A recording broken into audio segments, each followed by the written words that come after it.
Hotel RDS Ramada में पिछड़ा वर्ग यानी ओबीसी एकता एवं अधिकार मंच के संयोजक मंडल द्वारा प्रेस वार्ता का आयोजन किया गया। इस प्रेस वार्ता में संयोजक मंडल के समाजसेवी ब्रह्मदेव प्रसाद एवं रामदास साहू, जुगलपाल, असरपी चंद्रवंशी, अजय वर्मा ने संयुक्त रूप से मंच द्वारा पलामू परमंडल स्तरीय महासम्मेलन करने की तैयारी की जानकारी देते हुए बताया कि पिछड़ा वर्ग ओबीसी के साथ किए गए सौतेला व्यवहार से खासकर युवा वर्गों में काफी आक्रोश है। उन्होंने कहा कि भ्रमण के दौरान देखने को मिला है और मुझे पूरा विश्वास है कि यह कार्यक्रम ऐतिहासिक होगा, जिसकी कड़ी में 16 जनवरी को मेदिनीनगर टाउन हॉल राष्ट्रपिता महात्मा गांधी के प्रतिमा पर एवं ओबीसी समाज के जन्मे महापुरुषों के प्रतिमा पर पुष्पांजलि अर्पित कर पिछड़ा वर्ग ओबीसी एकता में अधिकार रथ यात्रा को मंच का झंडा दिखाकर परमंडल के गांव-गांव अपनी मांगों के समर्थन में अपने समाज को गोलबंद करने का कार्य करेगी। साथ ही कहा कि 11 फरवरी 2024 दिन रविवार को शिवाजी मैदान में महासम्मेलन की तैयारी की जाएगी और इसके लिए लोगों को आमंत्रित किया जाएगा। प्रेस वार्ता में विनोद कुमार, शंकर विश्वकर्मा, राजनारायण पटेल, रवि पाल, सतीश कुमार, शैलेश चंद्रवंशी, ललन साहू, अजय प्रसाद, राजा गुप्ता, ब्रिजानंद मेहता, जंगाली महतो, भोला साहू समेत अन्य लोग उपस्थित थे। हम लोग पलामू प्रमंडल में ओबीसी के परिवार जितने भी हैं, हम लोग कहीं पर भी हम लोगों को जनसंख्या के मुताबिक, अपना पॉपुलेशन के मुताबिक किसी भी चीज़ में कोई स्थान हम लोगों को नहीं मिल रहा है।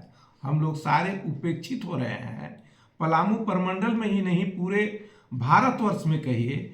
लेकिन हम लोग पलामू प्रमंडल से इस लड़ाई को शुरुआत कर रहे हैं। हम लोग अपने जनसंख्या के मुताबिक, अपने पॉपुलेशन के मुताबिक सभी चीज में हिस्सा मांग रहे हैं, चाहे वह नौकरी में हो, चाहे वह व्यवसाय में हो, चाहे वह राजनीति में हो या सत्ता में हो। हम लोग हर चीज में अपनी जनसंख्या के मुताबिक भागीदारी मांग रहे हैं। इसकी लड़ाई कल हम लोगों ने शुरुआत किए हैं कि कल हम लोग शिवाजी मैदान से 2, 4, 5 की संख्या में रथ रवाना पूरे पलामू प्रमंडल में करेंगे। वो रथ जन जन तक जाएंगे, घर घर तक जाएंगे और सभी को जगाने का प्रयास करेंगे। और यह कारवा 11 फरवरी तक चलते रहेगा।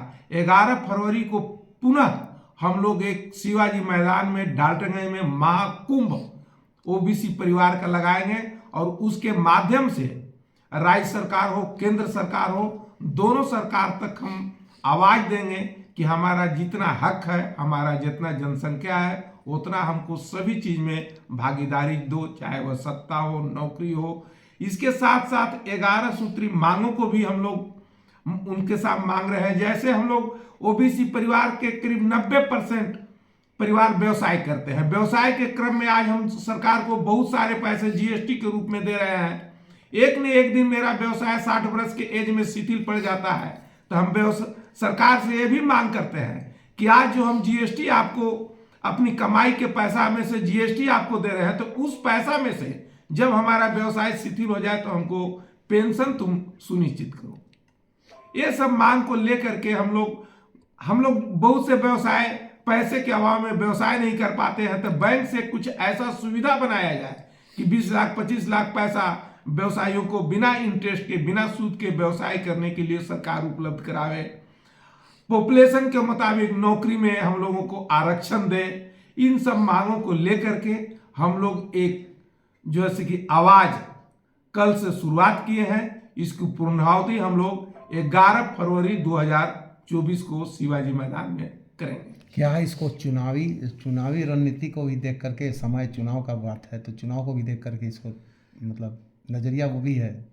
ये जैसे कि मांग तो हम लोग जैसे कि ओबीसी परिवार कर रहे हैं, तो ओबीसी परिवार में चाहे वह चुनाव का मुद्दा हो या नौकरी का मुद्दा हो या व्यवसाय का मुद्दा हो, ये सभी चीज में हम लोग कहते हैं कि हम लोगों को जनसंख्या के मुताबिक, पॉपुलेशन के मुताबिक हम लोगों को आरक्षण दे। अभी चुनाव है तो सरकार हमको जनसंख्या के मुताबिक हमको भी वो सीट दे, हमको भी वो सिंबल दे, हमको भी वो सम्मान दे।